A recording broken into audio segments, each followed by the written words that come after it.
depuis jeudi dernier, et la large victoire face à la Namibie, 96-0. Le compte à rebours est lancé pour Antoine Dupont, opéré d'une fracture du maxillo-zygomatique dans la nuit du 22 au 23 septembre. Avant d'aborder une potentielle date de retour, Chloé, vous étiez sur place au stade Vélodrome jeudi. Comment s'est vécue la blessure de l'intérieur ? Alors pour être honnête, on l'a vécu un petit peu en plusieurs temps, parce qu'évidemment, il y a ce moment du choc où on voit que c'est très impressionnant. On a tous un mouvement de recul dans le stade, on se dit « Ouh là là, il va y avoir de la casse ». Puis en fait, il se relève. Donc sur le coup, on se dit « C'est un énorme choc qu'il a encaissé ». Quelques instants après, il sort. Et à ce moment-là, on nous annonce que c'est sur protocole commotion. Donc on n'est pas très inquiet, on le voit sortir du terrain, prendre le couloir, on se dit il va faire le protocole commotion. Puis 10 minutes plus tard, c'est là qu'on apprend qu'en fait il y a un petit peu plus que ça. Et sur toute la fin de la rencontre, il y a un petit peu un flou autour de la situation d'Antoine Dupont. Et même pour les joueurs sur le terrain, parce qu'ils nous l'ont dit après la rencontre, eux ne savaient pas du tout que c'était potentiellement grave. Il y avait certains qui avaient perçu des petits gestes inquiétants de la part d'Antoine Dupont, qui se tenait la tête. C'est vrai que c'est pas quelqu'un qui a l'habitude de montrer des signes de douleur.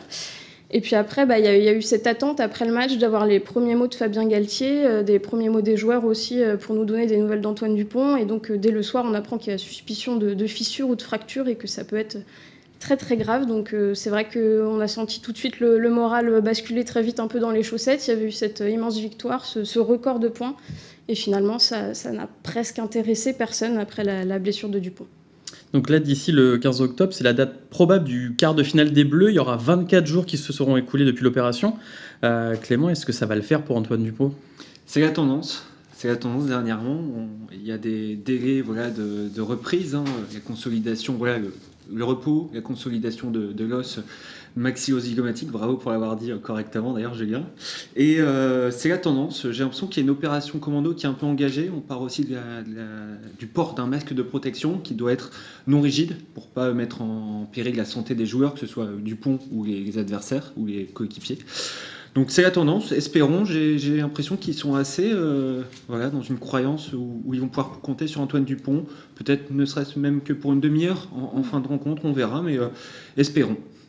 C'est vrai que dès le lendemain, Antoine Dupont a été opéré très vite, donc pour réduire le délai de convalescence, et dès le lendemain, le staff a indiqué que la décision de jouer dépendrait du joueur avec le staff médical et pas du tout du staff sportif.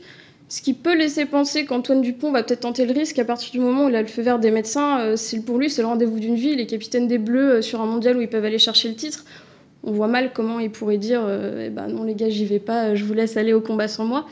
Et même le staff l'a dit, Sean Edwards l'a dit, il serait très surpris s'il n'était pas là, au moins pour la demi-finale. Et on peut l'espérer pour le quart de finale, mais c'est sûr, comme disait Clément, c'est une course contre la montre là, qui vient d'être engagée.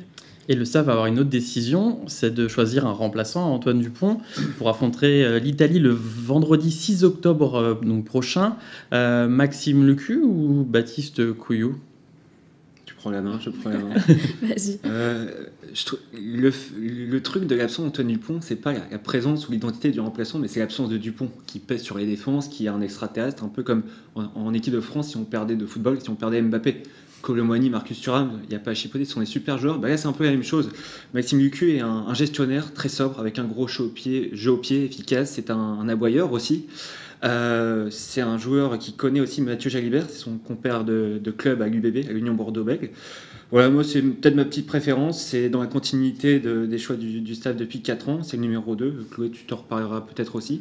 Et Baptiste Couillou, c'est un petit peu le dynamiteur de la fin de match. Donc, potentiellement, il y aura aussi cette seconde option de match, comme avec Romain Ntamak et Jalibert.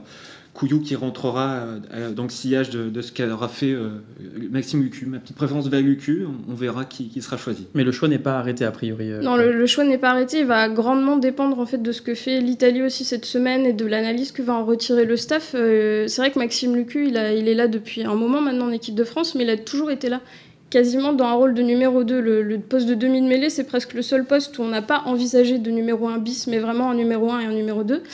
Et du coup, il a vraiment développé ce profil de finisseur gestionnaire sur les moments de tension en fin de match. Et on peut se demander s'il a la capacité à être animateur sur 60 premières minutes. Parce que Baptiste Couillou semble un peu plus avoir le profil pour faire. Mais le staff a indiqué que oui, tout dépendrait de l'analyse qui tirait de l'Italie. Les deux options sont sur la table. Pour l'instant, il n'y a pas de hiérarchie d'établie entre les deux. Et si Dupont devait être absent en quart de finale, ce qui se fera contre l'Italie ne présage pas non plus de ce qui pourrait se faire en quart de finale. à chaque fois, ils adapteront au profil de l'adversaire.